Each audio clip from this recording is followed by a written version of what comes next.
Hey everyone, this is Devin from Openly Vegan, and I'm going to show you how to make vegan mushroom stroganoff today.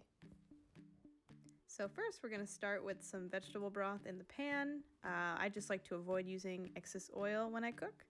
And then we're going to add some chopped up onions. And then we're also going to season our onions with some black pepper and some pink Himalayan salt. Then we're going to add some minced garlic and stir that all together. Once that's all mixed up, we're going to go ahead and add our chopped mushrooms. I like to chop them up pretty roughly. And then the next step is pretty optional. I'm going to add in some frozen mushrooms as well, just because I like to add a little bit more without, using all of the fresh produce in my fridge. During this lockdown, we want to be mindful of what we're using. So just go ahead and mix that all together till softened. Next, we're going to add our Annie's vegan Worcestershire sauce. We're also going to go add some coconut aminos, but you can use tamari or a soy sauce, preferably low sodium. And we're also going to add some garlic powder, some Italian herb seasoning. We're going to add some rosemary, some sage, ground up sage.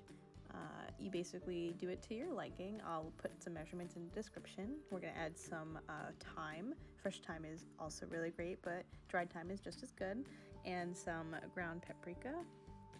And I'm also going to add a little bit more black pepper and a little bit more vegetable broth just to keep everything going, because we're not using any oil, so we don't want anything to stick to the bottom of the pan.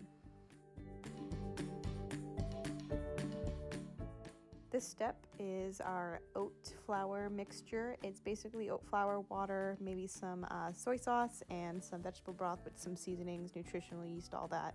And I add some extra water to the pot. This step is very crucial for making a one-pot stroganoff. You can make the sauce by itself and boil the pasta separately, but for time's sake, I just like to add the pasta right to it.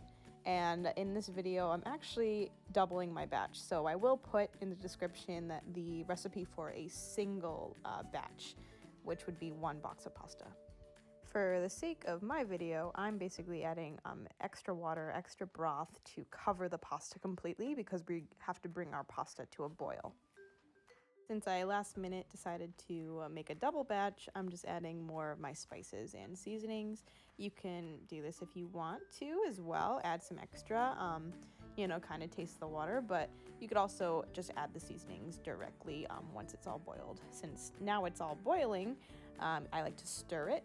And just kind of keep stirring it. Make sure that you are going to the bottom of the pot and making sure nothing is sticking as you go. And you want to kind of turn down the temperature little bit by little as it gets cooked. So it's going to cook pretty quickly because it is a white pasta. It's not like a whole wheat pasta.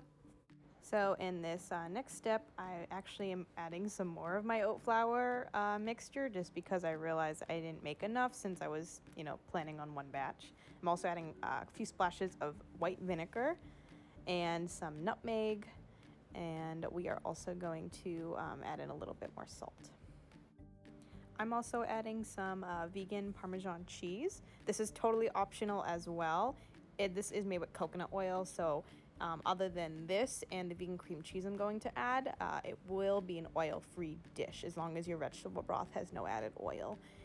But this is just because I like to. It kind of tastes really good. Adding the vegan parm and the vegan cream cheese gives it a little bit more of a creamy consistency as well.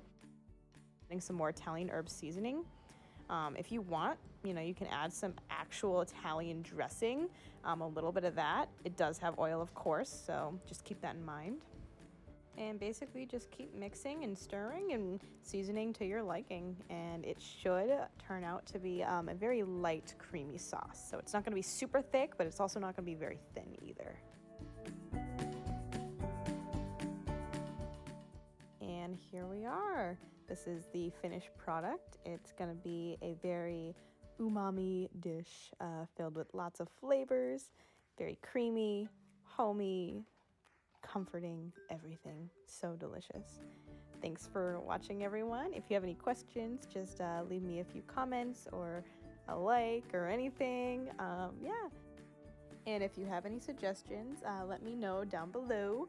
I will be posting this to my YouTube, so subscribe, and also follow me on Instagram, openly.vegan, and on Facebook at openlyvegan. Thanks again for all your support, and I look forward to showing you guys some more recipes in the next one.